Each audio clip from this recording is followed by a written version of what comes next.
right, so we're going to look, I said last time on the course, we're going to go through Lewis's literary criticism, at least a sample of it. And then we'll go through a larger sample of his fiction, and we'll conclude with a sample of his apologetics. And obviously in Dr. Davis's class, which some of you just had, more work looking at the specific topic of apologetics is dealt with, but he doesn't deal with mere Christianity, interestingly. So I said, oh, that's nice, I'll grab that then, and I'll take care of that work. I think that all of his work is apologetic, actually. It's just we're not going to define it as such, because all of it is declaring the veracity of the way in which Christianity engages with the world and explains it. And if that's the case, then it's, even if it's not purposively apologetic, as in defensive, it's implicitly so, because it's asserting things that are true upon which we can make other assertions and other conclusions. And I said to you last time, in relation to, look at Lewis on this, and I'll put this back up here without trying to pull the whole thing down. I think that Lewis in his work is going to readily relate and consistently relate to various topics, and is going to speak from a Christian vantage point against the contemporary view, which will dispute them. The nature of ultimate reality, what human nature is, the fundamental problem in life, the fundamental solution in life, the idea of human knowledge, where does it come from, what's its status, is it possible to have objective knowledge at all, is it merely a subjective experience, his views on ethics and politics and society, which we tend to ignore and say that are a matter of place and time. He's going to have things to say about that based on from a different vantage point than our contemporaries do. He will look at the purpose of human life in his works throughout in his fiction that talks about it, does so in apologetics as well, but it does even when he's looking as a literary scholar, because he's studying human history in the literary works that he studies, and he's going to have to engage with how the ancient world and the Christian world viewed the purpose of human life, because it's very different than the way our contemporaries do. And so he's consistently pushing against these things, and I just thought this is helpful. And then finally, the concept of history in our day, which in our day tends to be related to the materialist progressivism of our day. The product of the historicism of the 18th century having been accepted as the way we understand the past, which is simply as a prelude up to the present. We're on the top of the mountain, as it were, and we're going further up and further in. So says the progressivist. You'll recognize the phraseology, which I got from Lewis's own Chronicles of Narnia. For Lewis, when he speaks of further up, further in, he actually has a cosmological model in mind related to his understanding of astronomy, which is very different than a modern view of astronomy. We'll come to that when I look at The Discarded Image, that work of literary criticism that I think is the most substantial of his works, certainly the most comprehensive, and he produced it at the end of his academic career in 1960. So it's a mature we can regard it as a mature work of scholarship, and it's at the same time very general and gives us a great common understanding of a great many things.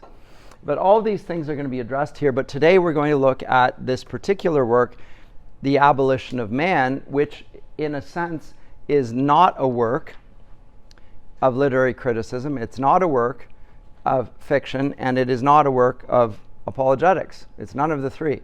And so I said last time I'm going to do something at the beginning which doesn't really fit the general contours of the course outline, and that's because I think he engages with the topic of education right away. I mean, it's obvious here in Men Without Chess, he talks about elementary textbooks, and in particular, one produced by two modest practicing schoolmasters for the sixth form, or the upper forms of schools, let's say grade 11, grade 12, high school, to use a translation here. And he calls it the Green Book.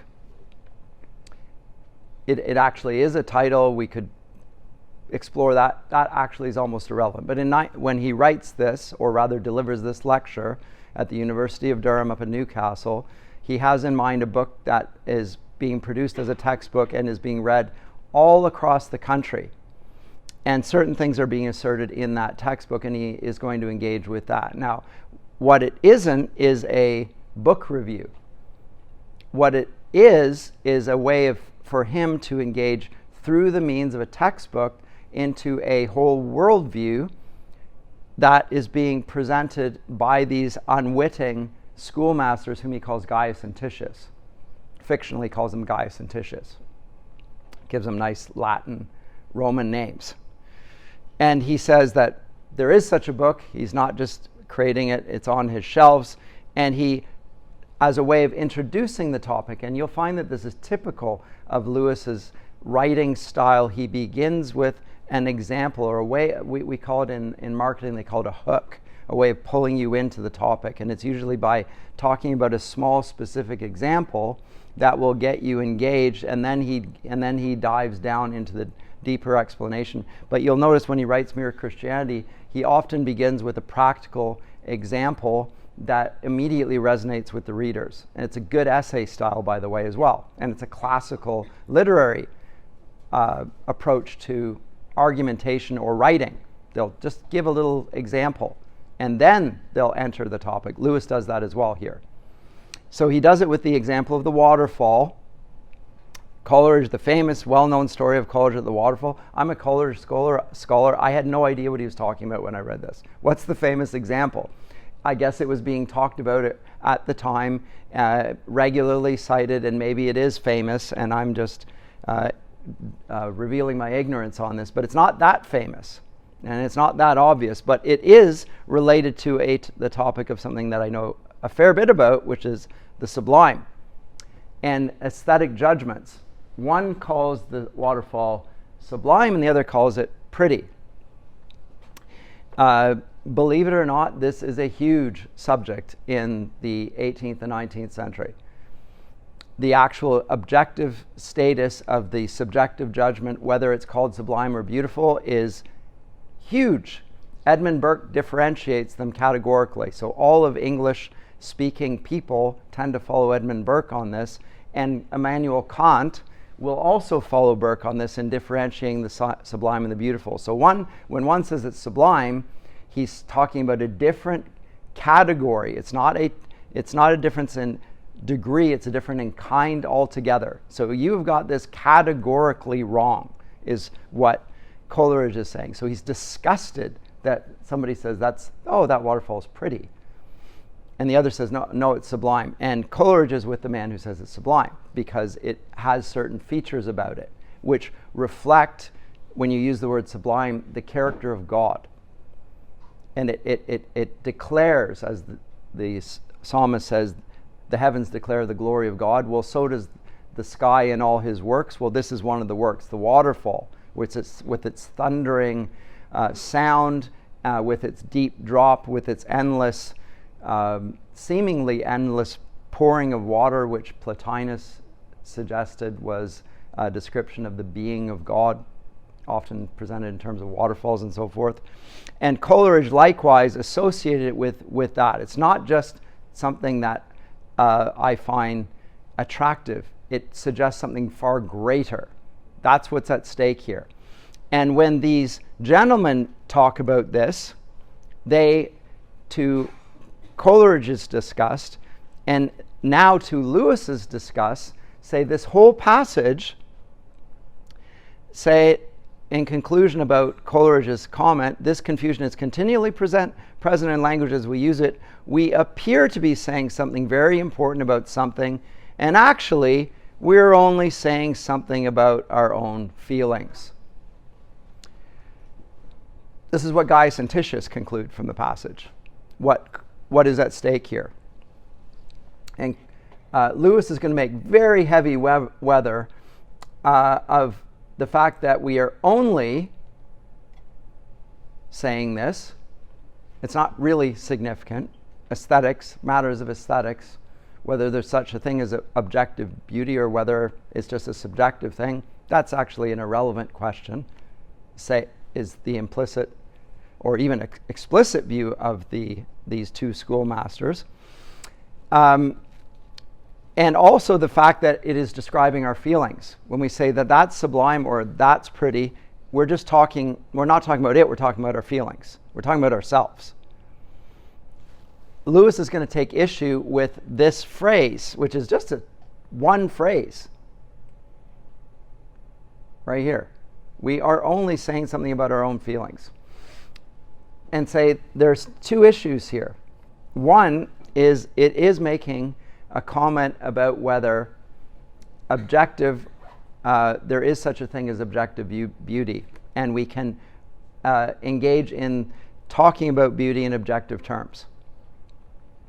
Behind Lewis's position and this idea that there can be is the whole of the Western tradition, the whole of it, which probably will surprise everybody, because I think most people have accepted the view of modernity, of our contemporaries, that beauty is in the eye of the beholder, that taste is subjective, and that there is no teaching on this subject matter. You can't declare that there's a difference between the sublime and the beautiful. So in other words, we're with Gaius and Titius. We've been taught that repeatedly, that in relation to beauty. Behind Lewis, and I'm not going to get down too deep in the weeds on this, is, as I say, the whole of the Western tradition that will go back as far as not just Plato, but Pythagoras, who will note that music has a mathematical precision about it, that there's a what we call a scale, and there's a harmony that comes with certain notes, and it's that if you've ever played guitar or something, that the length of the string and where you press on it is mathematically precise, and if you then pluck it, it produces a certain note, and if you move your hand along it, it produces a different note. And then again, it's very mathematically precise, and you can hear it audibly, and you can see it in terms of the distance on the thing, along the string. So in other words, there's truth to the auditory impulse that you receive in your ear. And music we associate with beauty, so beauty is connected to something mathematically precise and therefore true. Because if we can't speak about the truth of mathematical realities, then we can't speak of the truth of anything, including the laws of logic, the laws of non-contradiction, etc. So behind this judgment of beauty and objective beauty is actually not just the question of beauty, but whether truth is even possible. And our contemporaries will say it isn't, by the way.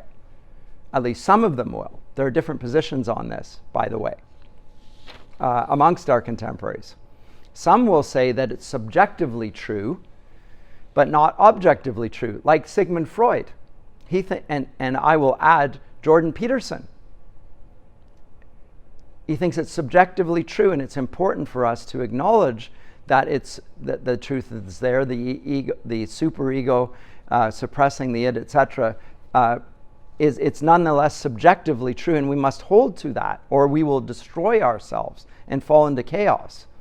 But that's not Lewis's position. Lewis's position is that it's objectively true, and yet our contemporaries deny the objective truth, so it's subjectively false.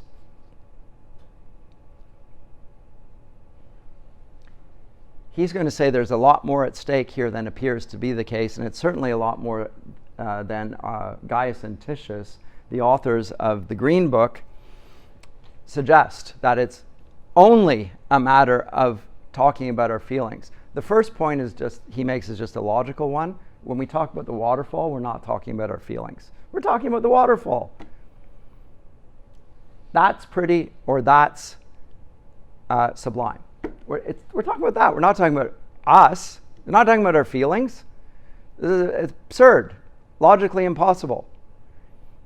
Now, we may be talking about our response to that objective thing, and that may be true, but it is not only, and let alone merely, talking about our feelings. That's the other thing he doesn't like, is when you say it's merely talking about our feelings, these students will dismiss it out of hand and not realize that what they have done is kick away the whole foundation of education. And that's, as I say, that's his hook into the whole topic of the abolition of man. Although it seems trivial, and it seems a subjective matter of whether we call it this or that, there's far more at stake here. And he begins it with an observation of aesthetics. He's going to move into the realm of ethics very quickly, because what he's going to assert is the way in which goodness and beauty comport with truth. And you can't cut one of the tripod legs out without the other two falling with it. So our contemporaries in the scientific realm may say that they pursue truth and they're not interested in aesthetics or ethics other than as general rules we should follow, but they can still pursue the truth, and he's saying it doesn't work that way. It does not work that way. It's a three-legged stool, because there's a part of our nature and actually a part of the whole fabric of the cosmos in which we live, in which everything is beautiful or ugly and is good or evil. And we can go back to Scripture to see that when God creates things, we're not only being told in Genesis 1 that God created the heavens and the earth, but that he called it good, which is a predication of moral worth. And we'll also see in Scripture things called beautiful. How beautiful on the mountains are the feet of him that brings the gospel. And Jesus is called although it says in the translations, I am the good shepherd, it's actually kalos hupumenos. I am the beautiful shepherd. In one sense, it's irrelevant, because if he is the good shepherd, he is the beautiful shepherd, because beauty is comes part and parcel with goodness. But Lewis is entering into this whole discussion of things that are permanent and yet are not being seen by our contemporaries, and our educators are denying that the whole subject matter of whether they are permanent or impermanent, whether they're objective or subjective, is even relevant, because when we talk about these things, we're only talking about our feelings. So that's the first thing. He goes after them on where it's just plainly false. We're only talking about our feelings. That is evident to everybody. They're talking about a thing out there, I'm not talking about myself. I'm talking about that.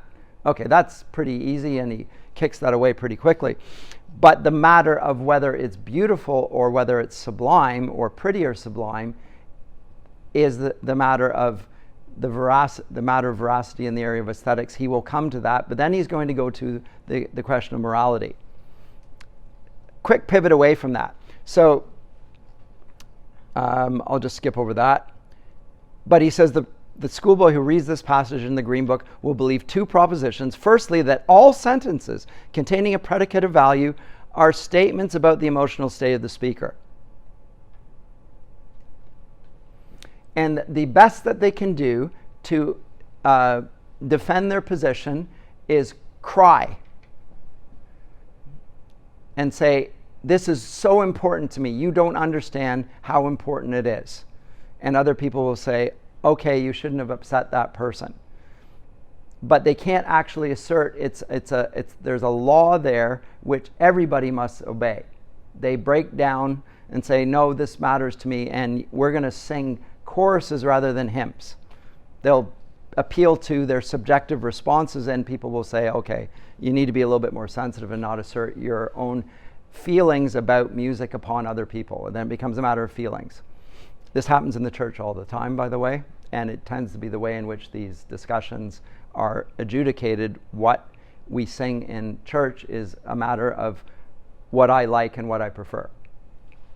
That determines it. And if somebody feels strongly and loses their mind and walks out and says, I'm not coming back if you play this type of music, then you've obviously done something terribly. I'll say something interesting about this, which most people don't actually recognize, is that in the fact that people will leave over music, they're demonstrating that they believe something more is at stake than their subjective preferences. They're demonstrating that they think there's something so important that it's worth walking out over and breaking fellowship with people who may have been their family members. Certainly their community. People will be divided over it. So what I'm asserting then is simply that even though we say that beauty is subjective, we don't act that way. We act as if it is a matter of life and death, truth and falsehood. That's how we act. And we're correct in acting that way, by the way, because it is.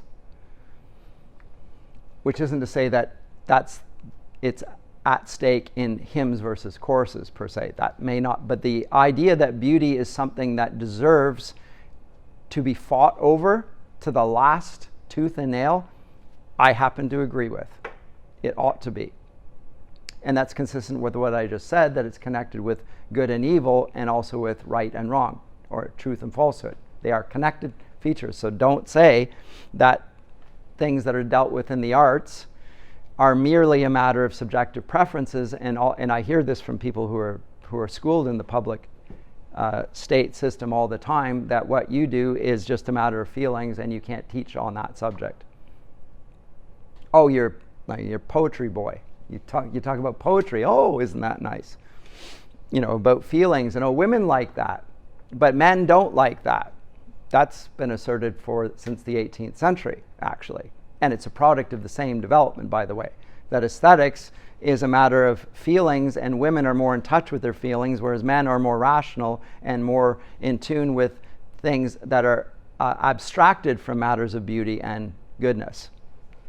And this is exactly what Gaius and Titius are demonstrating, is their belief that the subject of education is manly matters of truth, but not feminine matters of morality or aesthetics. These are effeminate. They connect to your feelings, but not to your head.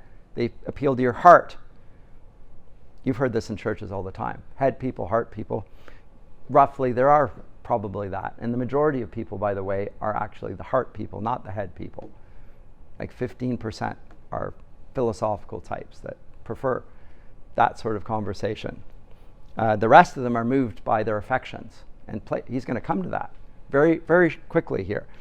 But they appear to be saying something very important, when in reality we're only saying something about our feelings. And Lewis comments, as a former schoolboy, no schoolboy will be able to resist the suggestion brought to bear upon him by that word only. You're only taught, but it's dismissive. It's not worthy of discussion or education. And so with that, he does not realize, in doing his English prep, no notion that ethics, theology, and politics are all at stake. All. It is not a theory they put into his mind, but an assumption. It's a presupposition which will lead him down a certain path, down the road. In 10 years hence, its origin forgotten, its presence unconscious, will condition him to take one side in a controversy with which he has never recognized as a controversy at all. The authors themselves, I suspect, hardly know what they are doing to the boy, and he cannot know what is being done to him. In other words, they are the conditioners. Now, he's going to speak about this at great length when we come to the third chapter, the third lecture in the Abolition of Man. He's going to talk about the conditioners. The educators, actually, he's going to talk about it even in the first chapter. There's a certain type of educator who doesn't educate at all, they condition. Because they don't think that the moral law applies to them. Because they have a certain view of human nature in which we don't share a common human nature. We don't have that. There is no such a thing. No such thing. There's the conditioners and there's the conditioned. I said to you last time that B.F. Skinner called Lewis the defender of the literatures of freedom and virtue. And he writes a book called Beyond Freedom and Virtue as a conditioner associated with the School of Psychology of Classical Conditioning, and says we need to get beyond these things. Why do we need to get beyond freedom and virtue? Because they are a firewall from us being able to condition people the way we want to. They make moral objections. They say, you're violating my freedoms in doing this. And if he says, unless you dispense with the idea that people have certain freedoms and rights, we can't do what I want to do. And what I want to do is a good thing. And the reason it's a good thing is because I'm a scientist, and because I'm a scientist, I know better. And so you should let me do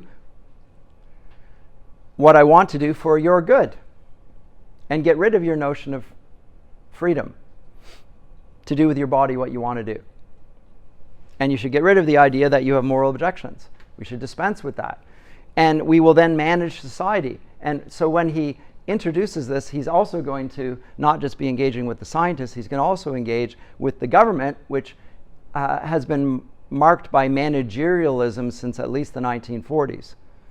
Burnham's The Managerial Society talks about the way in which governments, democracies, have created these bureaucracies that try to calibrate and manage life for us and take away, to some degree, the freedom of the people over which they are presiding.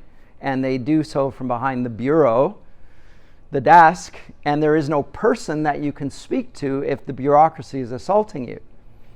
It just seems to be like a faceless, Kafkaesque universe, which everyone recognizes the modern predicament, exemplified in George Orwell's 1984. But in Kafka's novels, you can see the same thing in Brave New World. These are all illustrations of conditioners conditioning society. They see it as so what Lewis describes here is also perceived by all of the fiction writers of the day, all the good ones. And it's a dystopian view. Lewis isn't interested in that here per se in this, although in the science fiction trilogy he will expose it more carefully, and I'll get to that next semester when I look at the science fiction trilogy. Here he simply wants to talk about it in the field of education very specifically, because it needs that sort of attention. And he says before, so then he makes the great pivot here and talks about advertising in his day, and Johnson's famous passage from the Western Islands, which concludes, "That man is little to be envied, whose patriotism would not gain force upon the plain of Marathon, or whose piety would not grow warmer among the ruins of Iona." If it's Iona, west coast of Scotland, where Christianity came from Ireland into Great Britain, Marathon, where the great battle against the Persians took place by the Greeks. Man runs and dies to tell them and collapses, runs a marathon. You wouldn't have, what a patriot. The man runs himself to death to tell the news to save his country. What sort of man would it be that had no feelings in relation to those places? They might have taken that place in the Prelude, where Wordsworth describes the antiquity of London first descending on his mind with weight and power, power growing under weight. A lesson which had laid such literature beside the advertisement and really discriminated the good from the bad would have been a lesson that would have been a lesson worth teaching. There would have been some blood and sap in it, the trees of knowledge and of life growing together. It would also have had the merit of being a lesson in literature, a subject of which Gaius and Titius, despite their professed purpose, are uncommonly shy. Uncommonly shy. He will move on to Francis Drake. He'll talk about Johnson and Wordsworth, etc. He will then also go on to discuss Dr. Richards. I'll skip over this, but he's a contemporary of his at Cambridge University, literature professor, talking about similar sorts of matter, but debunking. And he then will come upon, I want to at least, and claim that the problem is that we need to fortify young people's minds against emotion. Maybe that's the purpose of education, is to prevent them from giving way to propaganda, because there's a lot of appeals to emotion in advertising and in popular debates. I watched the debate between Trump and Kamala Harris last night, and it was one emotional appeal after the next. They were attacking each other relentlessly. It was demeaning to the two participating and everybody who watched and listened to it. It was just relentless character attacks, vilification. Very little by way of what we would call a debate. Very moving in the sense of like a bear pit. It's blood sport. Both sides would be happy because they have a champion fighting to the death over what they believe in, but we have no idea what they believe in. It didn't come up in the debate. There was no debate over policy, subject matter, on both sides. But he said, what I have observed to be true was true in his day, and still remains true. My own experience as a teacher tells us the opposite tale. For every one pupil who needs to be guarded from a weak excess of sensibility, there are 3 who need to be awakened from the slumber of cold vulgarity. I think the numbers are greatly pushed in the direction of cold vulgarity now. People don't have a problem of lacking, of having too much feeling. They don't have any. They're sort of cauterized. They don't feel anything about anything other than anxiety now because of the devices that we use that creates a sense of anxiety and general disease and unsettled anomie, French call it. But he says they don't have any sense of strong feelings about anything, let alone disgust. People are not disgusted about anything. And that's partly because we call things, the word adult these days tends to be related to things that are vulgar. That's adult entertainment. That's not for children, it's adult. Well, okay, so what you call adult means vulgar. Okay. And it does, basically. And so the push against certain things is, well, that's for adults. In other words, as you grow older, then you will be more suitable to indulge in vulgarity? Oh, and that's something I should look forward to as a child? I really want to grow up so I can become vulgar, like mom and dad. Like, what do we mean by adult? In contemporary parlance, to be an adult is to have the freedom to indulge your lusts in a way that society approves of. But you can't do it before that. Well, then you're going to want to do it before that. What is moved from the discussion of childhood and adulthood is the growing sense of responsibility. Want to be an adult should be, I want to become responsible, and that will mean controlling my lusts, actually. Is that being taught in the schools? No, because if it were, then it would deal with the issue of morality, which has already been debunked implicitly throughout the curriculum. So you can watch Game of Thrones, and it's disgusting portrait of life allegedly in the past where the Tao didn't reign, which is anachronistically absurd. It's the projection of the writer on the past, as if, it begins with what? Incest. First episode, incest. And then throughout, incest. And those that do the worst, most vulgar things succeed. And the best are all killed off. And we're moved by this display of vulgarity, where it's not just that everyone does what's right in his own eyes, it's that the vulgar seem to succeed and the virtuous are punished for their naivete about the way the world works. It's a display of a disgusting lewdness every episode. But it's predicated on the idea, actually it's sort of flipped around, but it's predicated on the idea that moral and ethical and aesthetic norms were never valid in the past. And therefore we don't need to validate them now. And the reason why is it's realistic.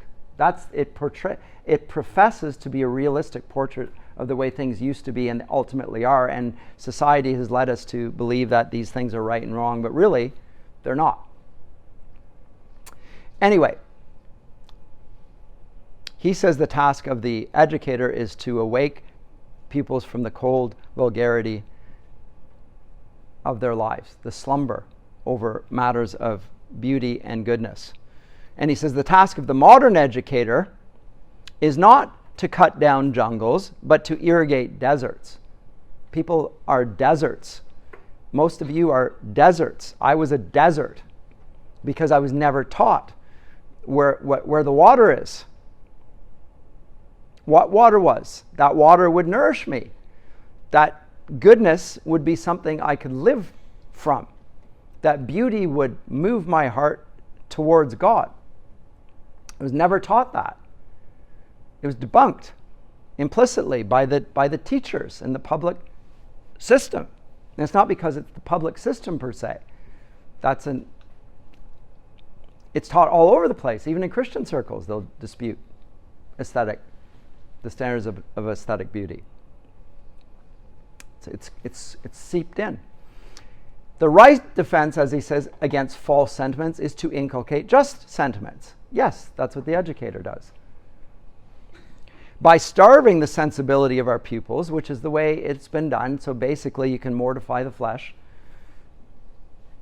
and just avoid it altogether. Try and say, it doesn't matter whether it's beautiful or ugly, we'll just say those things are irrelevant. He says that by starving the sensibility of our pupils, we only make them easier prey to the propagandist when he comes. So what you need to do then, if you want to fight propaganda, which, by the way, this is during the Second World War when Hitler is pushing propaganda, and so is the British government. They're pushing propaganda all over the place. What do we do to resist propaganda? Propaganda is an issue in our day, as we know. On all political party sides, the vilification, doesn't matter if it's true. They claim everything that Trump says is false, whereas everything that they say is also false. It means falsehoods flying all around. We can't even know who's telling the truth because the media seems to be participating in the charade. Anyway, but he says, for famished nature will be avenged, and a hard heart is no infallible protection against the soft head. But there's a third and profounder reason for the procedure which they adopt. He says, they may be ready to admit that a good education should build some sentiments while destroying others, and they may endeavor to do so, but it's impossible they should succeed. Do what they will, it is the debunking side of their work, and this side alone which will really tell. The debunking is far more insidious than it appears. They may want to do well by their pupils. He thinks he's going to give them the benefit of the doubt on this, and I think that's fair. I don't think educators purposely, as a rule, try to corrupt their students. I don't believe that. I think they mean to make them something good, but they have no idea how to go about it. And that's because they don't appeal to a standard of good, because they don't recognize it themselves. So the teachers are not in the position to teach. If you don't believe it yourself, you can't pass it on to others. And herein will come a difference between classical Christian education and modern education. Classical Christian education will say that there is a standard of goodness, beauty, and truth, and it's exemplified by certain figures, and for Christians that will be Jesus. But we can look to other examples. We can look to the lives of the saints. We can look to great men written about in history. We can look at Caesar. We can look at Alexander the Great. We can look at fictional characters like Odysseus and Achilles. These are role models that we are to follow. We're to look up. They're literally characters that we are meant to admire, look up to, and want to be like. That's why they're presented to us. It's not just to entertain us, make us enjoy ourselves. We're also to be moved to be like those that we are observing in our fiction. It's didactic and it's morally exemplary. And the teacher is, by virtue of his office, meant to exemplify that in his person and his character, his whole deportment. We say it for Jesus, the bracelet, what would Jesus do, is not just what would he say, but how would he act and how would he deport himself in that particular situation. That's the high standard. It's a high standard that nobody meets because we're sinners, including the teacher. The teacher teaching you is a sinner as well, but that's part of what will then be taught, is that actually I, as a teacher, although I'm a teacher, I'm a professor, I profess certain truths, I fall short of that standard in my own life in certain ways. And confessing that is actually beneficial to the students, who then won't be confused in thinking that if I want to get to the point of invulnerability where I have no errors anymore, I'll just become a professor. And at which point, then everything I say must be obeyed because I'm the teacher. That's not the case in Christian education. The Christian education doesn't want you to look at the teacher. They want the teacher to point to certain truths that he lives by, and you should as well. And he does it by modeling it. Whereas the type of education the conditioners are presenting, the B.F. Skinners and so forth, is basically do as I say but not as I do. Do what I tell you. Why? Because I say so, and I know best, because I'm a professor.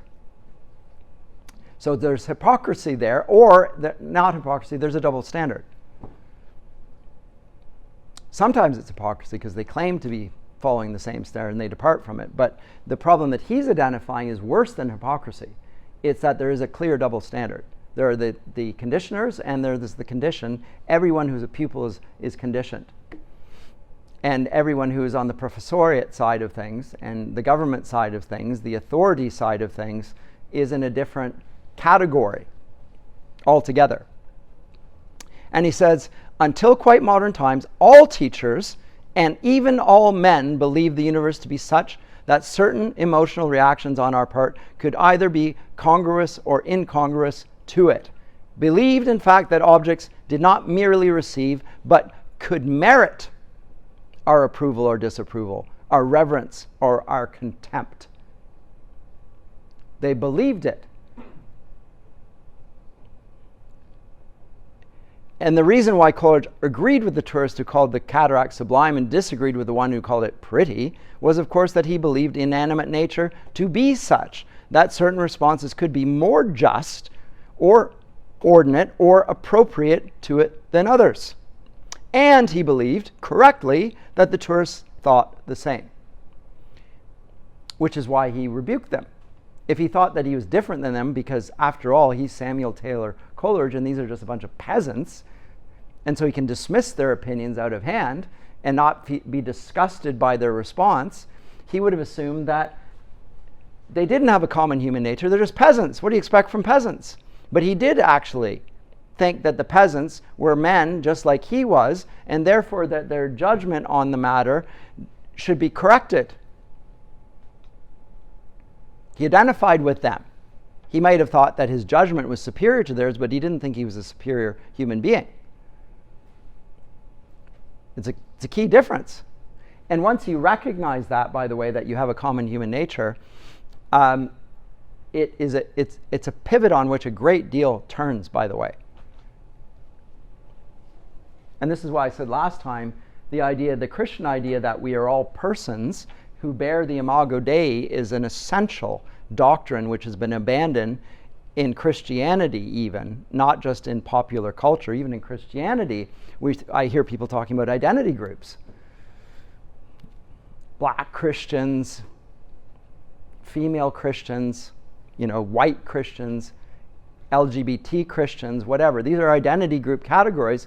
All of them deny the fundamental reality, and the ultimate minority group, by the way, which is the individual person, is being suppressed by the identity groups which allegedly are there to defend minorities. But the ultimate minority, the individual, is being sublimated by this idea of I belong to an identity group, or if you want, the whole cross-section of it. I'm white, male, heterosexual, whatever, that whole thing. I'm the composite of all of those identity group characteristics. That's my identity. Whereas a Christian says, I'm a human being who bears the image of God. And all of those group identity characteristics are superficial and irrelevant to my humanity. They're not irrelevant to my experience of the world, but they are irrelevant to whether I'm a human or not. And if that were not so, then I would say that some people are more human than others. And I would defend my group and say, well, we're more. And why? Because I want to be the group that wins. There'd be a dominance hierarchy, as Jordan Peterson talks about. That would then kick in. Well, why does he say that? Well, because he's a Darwinist. There's a Darwinist views it. It talks about dominance, hierarchy, says it's true of human beings as well. In one sense, he's correct. That is how things have been perceived since the 18th century, which eventually led us to the First and the Second World Wars. But it also led to the scramble for Africa in the 18th century, the colonization of Africa. Going to scramble, rush to get into Africa to declare it for England or Britain or for France or for Germany, whatever, and we're then going to assert our dominance in that area. Why should we do that? Well, because we are superior human beings. It's the white man's burden. If we see ourselves as nations, as that is our primary mode of identity, is our language group, our people group, then the commonality there is going to be, at best, sublimated, but at worst, probably denied altogether.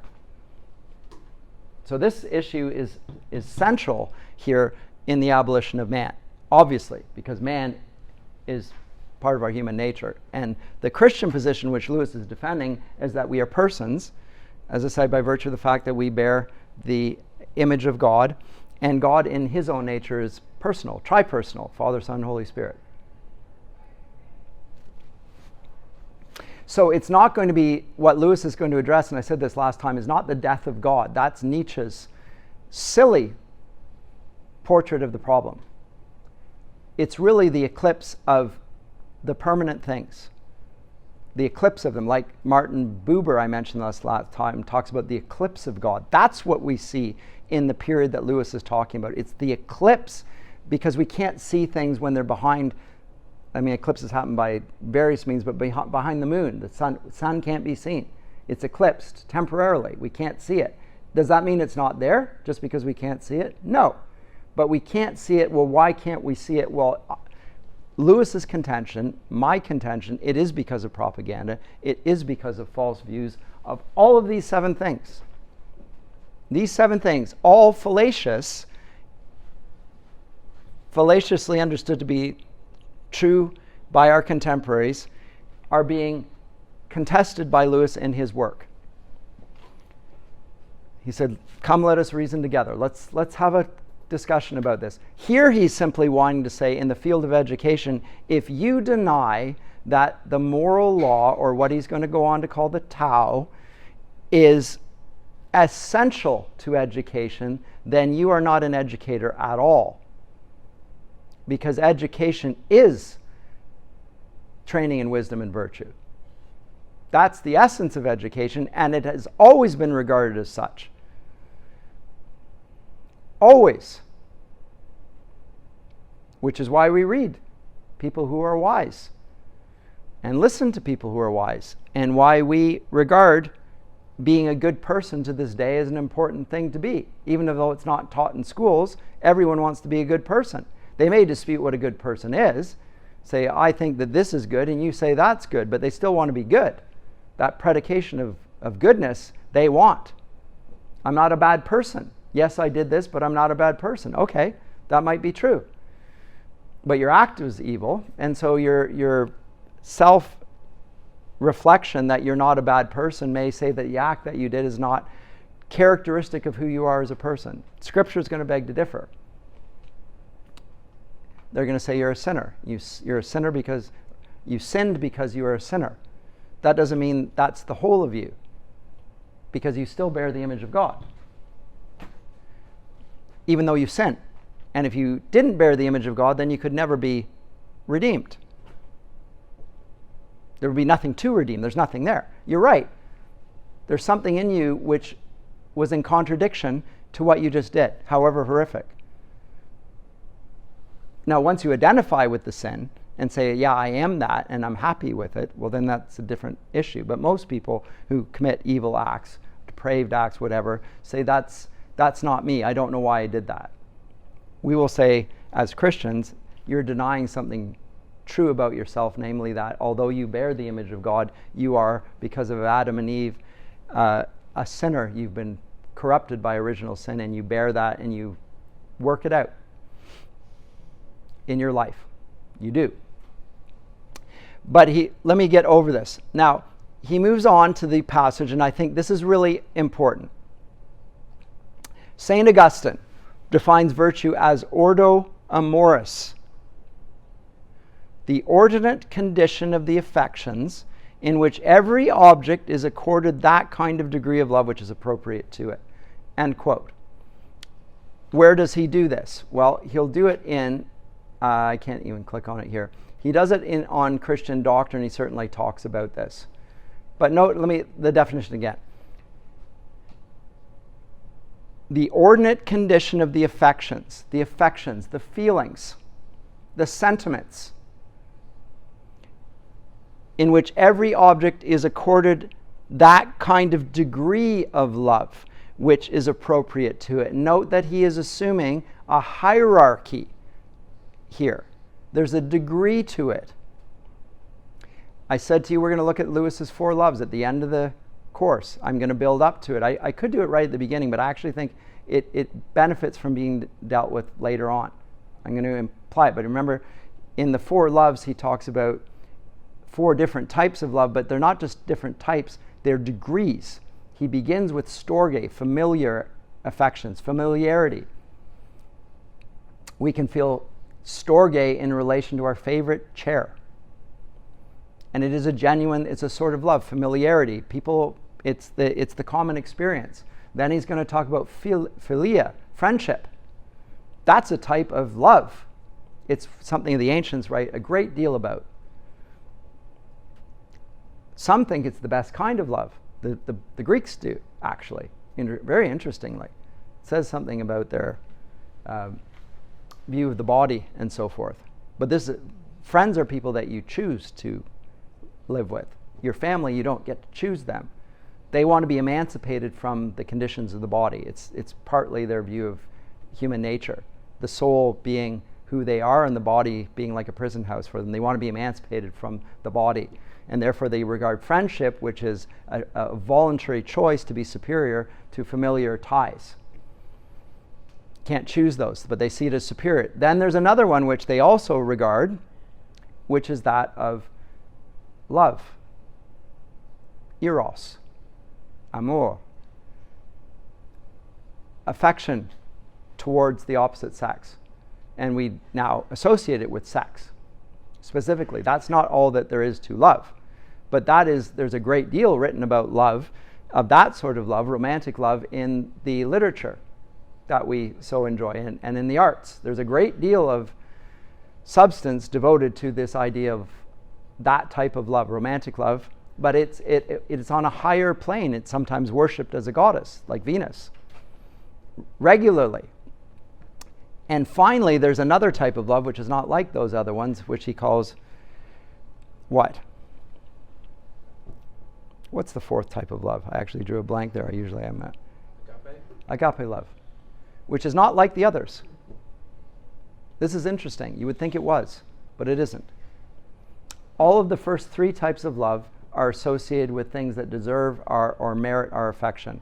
The 4th is not like the others. It's God's love. He loves things that are fundamentally unlovable, namely us. This is love, not that you love God, but that he first loved us and gave himself as a propitiation for our sin. This is love. So Paul there is defining agape love and saying that is the normative understanding of love, rather than our subjective experience of love, the way we love it around that. So that will norm. Charity will norm all the other types of love. You need to be charitable in your home. You need to be charitable with your friends. You need to be charitable towards your spouse, because that love is normative. That is what love really is, but we don't know that sort of love except in the way that God loves us. So God himself is then the norm for how we are to behave ethically. Lewis will display this throughout his fiction again. Talks about, again, the Ordo amoris. And so again, note the Ordo here, and it's not just an order in a row, it's an order in the sense of a ladder. Each time degree of love that's appropriate to. Well, the analogy that he says from Augustine, well, this is it. Distinguishes between uses and enjoyment. I'm going to skip over that. But he's going to give an analogy here which will demonstrate the Ordo amoris. This is from De Doctrina Christiana on Christian Doctrine, Book 1, Chapter 4, if you want to go to it. He says there are two types of things. There are signs and there are things, res and signa. Signa being the sign, res being the thing. But he says that life and the signs point to things. When we use a word, it's a sign that points to something. So that all signs are also they're also things of sorts. Words are things. But there are certain types of things, namely signs, that point to something else. And he says life is about following the signs. And where do the signs lead? And what is the point of life? It's going towards something, and it's not going just towards in the sense of a linear direction on a flat plane. It's a direction going upwards. And I just introduced myself to the first year class talking about the fact that in education you go through the grades. First grade, second grade. A grade is a step. You're going up. You're not only getting older, you're going up the steps. And as you go up the steps, you're not becoming more of a human being than you ever were. You were a human being at the beginning, but you are growing in your knowledge of God and the world. You ought to becoming more knowledgeable and better in your conduct. You ought to be capable of beauty, of assessing it and also producing it in your own lives. And you do a grade, and you go up a grade. And then when you go to university, and by the way, you get grades as you go up the grades. You get a grade on your essay because it's a reflection on the ordinate relation of what you've written to timeless truths. You get a grade on it. The grade's not unimportant in that sense. It gives you a sense of it. Am I actually going upwards or not? Or do I fail and I can't go up a grade? And eventually you graduate. Again, it says you're up another level. So all of it has a sense of going up, and eventually you can get graduate degrees. And then an ultimate degree, a doctorate or whatever, which just says at the end of it, a doctorate, by the way, just says that I'm a teacher, because a doctor is a teacher. And a teacher, because of Christ, is a servant leader. So at the end of it all, when you get to the top of that, then you recognize that you're at the bottom. And your great dignity as the teacher is to recognize that you're to be the servant of all, and you're there to serve. But you have the posture of authority. But the authority is not the authority of you, it's the authority of the teaching that you convey to others, which is modeled upon Christ himself. At the same time as being a teacher and at the top of the authority chain, because you do have authority in the classroom, or you ought to, or the classroom isn't going to work very well, there's an awareness that you still have more to learn, because you too are still climbing up, because life is a journey. In Christian parlance, we often speak of pilgrimages. Sometimes people popularly say I'm on a journey as well, and the journey is like, it tends to be flat, and often people on their journey are going in circles. And they, well, that's a sort of a journey, but that's not what Augustine's talking about. He's talking about a journey that we all undergo, every last man, woman, and child. Every last man, woman, and child is on a journey, and the journey is towards God. Because we have a beginning to our life and we have an end to our life, and the meaning and concept of history and the purpose of human life has the same outcome. You will one day stand before your Maker, and you will give an account of your life, and you will see God face to face, and you'll say, well done, good and faithful servant, or he will say, get away from me, I never knew you. That's part of the human life. But Augustine's analogy for here is that he says, suppose then we were wanderers in a strange country and could not live happily away from our fatherland, and that we felt wretched in our wandering, and wishing to put an end to our misery, determined to return home. We find, however, that we must make use of some mode of conveyance, like a boat, or a horse, or a car. How do we get back? Either by land or water, in order to reach that fatherland where our enjoyment is to commence. But the beauty of the country through which we pass, and the very enjoyment of the motion, charm our hearts, and turning these things, which we ought to use, into objects of enjoyment, we become unwilling to hasten the end of our journey, just like Lot's wife. He didn't want to go. Or like Jonah. and I want to go. I'm happy here, or I don't want to do what you're calling me to do. I don't want to do that. And become engrossed in a factitious delight, our thoughts are diverted from that home whose delights would make us truly happy.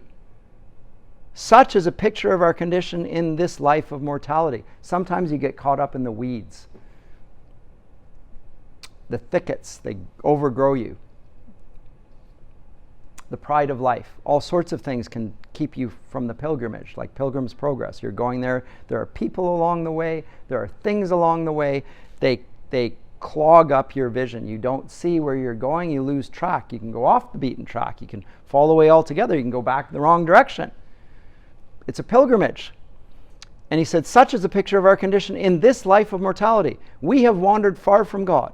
And if we wish to return to our Father's home, this world must be used, not enjoyed. That so the invisible things of God may be clearly seen, being understood by the things that are made, quoting Scripture. That is, by means of what is material and temporary, we may lay hold upon that which is spiritual and eternal. Now, I said our contemporaries regard what is material as the reality, and the ultimate reality is material. Augustine regards the material as a sign. Everything that's beautiful in this world is a sign of what is ultimately beautiful. Everything that's good in this world is a sign of what is ultimately good. Everything that's true in this world is a sign of what is ultimately true. And there is only one thing that is actually ultimately true and good and beautiful. That's God himself. And everything else is a sign of that. So we need those signs along the way, those people, those examples. But life is still a journey, and if you rest in anything other than God, you're using a thing as if it were the end of your journey, and you've been distracted from it. So he uses the Ordo amoris because the signs are pointing further upwards. It's a hierarchy. The higher you climb, the more deceptive the obstacles. The chief one, which Satan fell from, was pride. And why would you get pride? Because you think you're above everyone. And that will be more of an issue for those who are of superior station, superior intellect, superior anything. They'll become proud. Look at how beautiful I am. Look at how smart I am. Look at how much money I have, whatever. That will give you a sense of pride, because in a sense it lifts you above your station in life, and it may think that you may be the wealthiest person in the world. Is that going to help when you face ultimate reality in the face? It says, all those things that you've accumulated are worthless. You're standing in front of me. You're the same as the person who has nothing, like Dives and Lazarus. The poor man was standing on this side of the gulf, and Dives, the rich man, is on the other side of the gulf in torment. They both are people, but he lived in a certain way and looked for the ultimate reality, even in the midst of that. To some degree, having moderation in your life is of great benefit to you. You don't want to be too rich, and you don't want to be too poor either, because both of them push you in a certain situation. But anyway, that's what he means by the Ordo amoris from Augustine. I think he has that passage in mind and thinking of it as a journey upwards. And he's going to use this in his fiction in the Chronicles of Narnia, specifically in the last battle. Come on, children, further up and further in. And actually each of those novels in Narnia is, they're a grade older.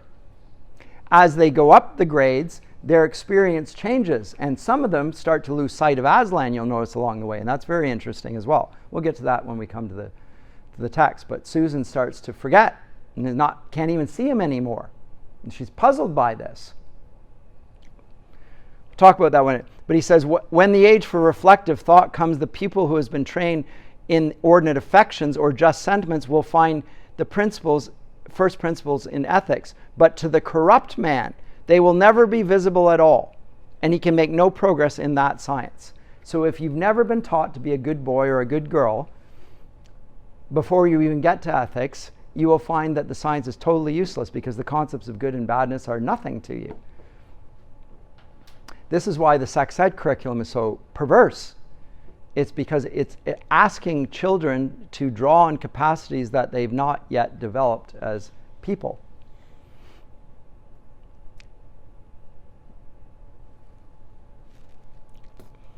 It's not because they are not yet adults in the sense they have the freedom to be lascivious. Isn't that a great freedom? To be corrupt. That's not the point. And the adults will say, well, I want them to enjoy the freedom of being an adult and being as sick and debased as I am. That's not what we're denying children. We're wanting children to be acquainted with goodness and evil at the very basic level, in the sense of learning to behave and understand that certain things are disgusting and ought not to be done. That has been eradicated from education, by the way. You can't be disgusted about anything, no matter how sordid and disgusting. You cannot express disgust.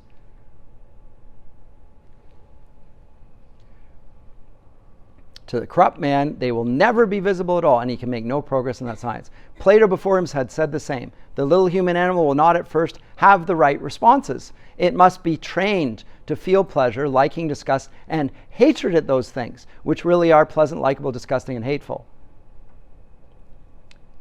You got to feel those things very early on. It's not your place as an educator to teach the child to ignore his feelings. That's bad education. You've made them into deserts. That makes them open to propaganda. Teach them right from wrong, truth from falsehood, all of those things you teach all along. And then when they meet something that's false, they say, whoa, my goodness, that's manifestly false, and that's really ugly. And all of this before he is of an age to reason, so that when reason at length comes to him, then bred as he has been, he will hold out his hands in welcome and recognize her because of the affinity he bears to her. Now he connects this to certain stages of childhood. Classical education, we'll talk about different phases of a grammar stage, a logic stage, and then a rhetoric stage. Grammar, roughly grades 1 through 6, if you will. It's when you're taught the grammar of subjects, including the grammar of right and wrong and good and evil. The grammar of those things, in addition to being taught the grammar of the language or the grammar of number and so forth. You get that. And those things are as hard and as real as could be. If you don't get that early on, you may never get it. So early childhood education, I'm not talking about before they go to school, I'm talking about primary school, is essential to the development of the child. You can, because we bear the image of God, we can backtrack and fix things, but it's a much more difficult path to do that. You got to eradicate certain misconceptions. But even when you get to that, when you get to the age where reason comes upon the child, at that stage you teach logic. Well, logic is in the logic phase, grades 6, 7, and 8, thereabouts, when children start getting lippy with their parents. And they're getting lippy because they notice contradictions all over the place, including their parents. You said this, but you do that. You say, I can't do this, but you do that. There's a contradiction there. And I don't like that. I did everything you said, but you don't do what you say all the time. So there's a bit of rebelliousness there. On the other hand, they recognize genuine contradictions. Oh, well, then you can now talk about the law of non-contradiction. You're correct. And sometimes things contradict themselves, not because they're logically fallacious, but because of sin. You're right, those people are bad. Why are they bad? Well, now we can talk about the doctrine of the fundamental problem of human nature being sin. There's the fundamental problem. They contradict themselves. They purport to be wise and they're fools. You're right, you can see that now. And those people that you call good people and bad people, there are good people and bad people, but ultimately even the good people are bad people from the vantage point of theology. There, but for the grace of God, go I. By that time, then things go on. And now he will go on to illustrate this in various ways. And in chapter 2, he will go through different iterations of this. From Plato, Aristotle, Stoic, Christian, and Oriental philosophy, he says that they all hold to what he calls the moral law of the Tao. All of them, without exception. There are differences between them, but they share more in common than they do. And they specifically have objectivity in relation to moral nature. They all assume an objectivity in moral nature, which is why teaching is essential in those cultures. Every major religion has an objectivity in relation to morality. It's not just Christians. I can tell you right now that the Islamic world regards the West as perverse beyond all description, because it seems to have abandoned the objectivity of morality. The Asian world, likewise. You do this, you permit this, you teach this, you present this. This is disgusting, awful. That's their subjective expression of an objective reality. He says that the West has lost the perception of the objective nature of moral knowledge through subjectivity. It's just a matter of sentiment. It's just. Hume's fact-value distinction lies behind this, by the way. David Hume's evaluation that values are subjective and facts are objective is a value judgment that is false, because it's still a value judgment. He says there's an absolute distinction. No, there is not. There's never. All factual observations also contain a predication of value, because you're evaluating it, and things come with that. You're disgusted by falsehood. You abhor it. You think it's ugly in some way. You're disgusted by people that can't do mathematics very well. Ugh.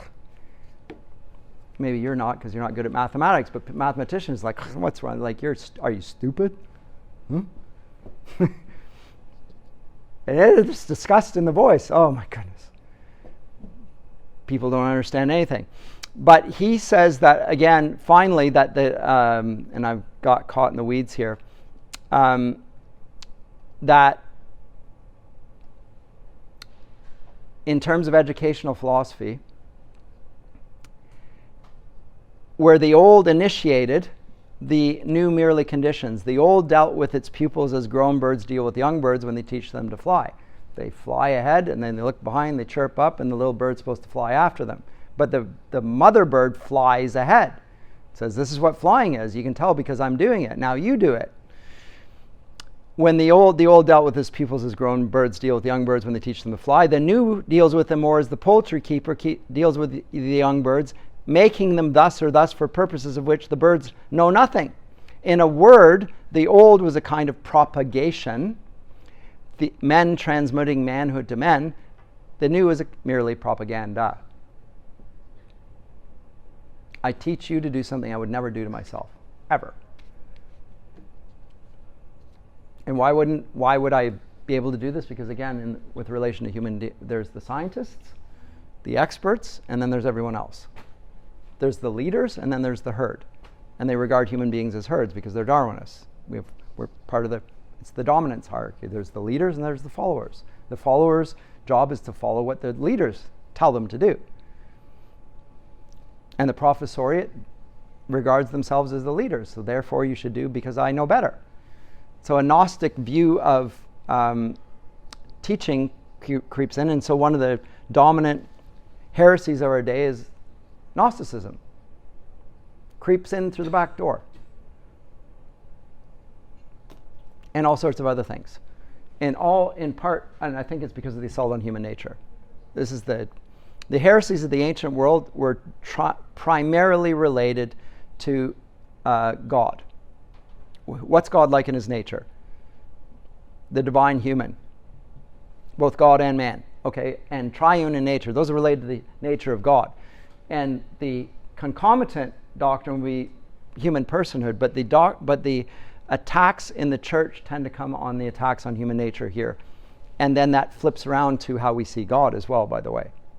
But those are the heresies of our day, their relation to human nature, primarily. And then they express themselves afterwards in terms of falsehoods in understanding the Trinity and in the divine human nature of Christ, etc. But I am out of time. I think I've overshot my time. I apologize for beginning late. But that pivot there between propagation and propaganda is key to his understanding of education. And it will present the fundamental problems and solutions differently. I'm going to deal with it next time, and how it expresses itself in chapter 3, the abolition of man is what he calls it, and what will come when the conditioners regard themselves to have a different nature than those that they're conditioning. Okay? I'll see you next.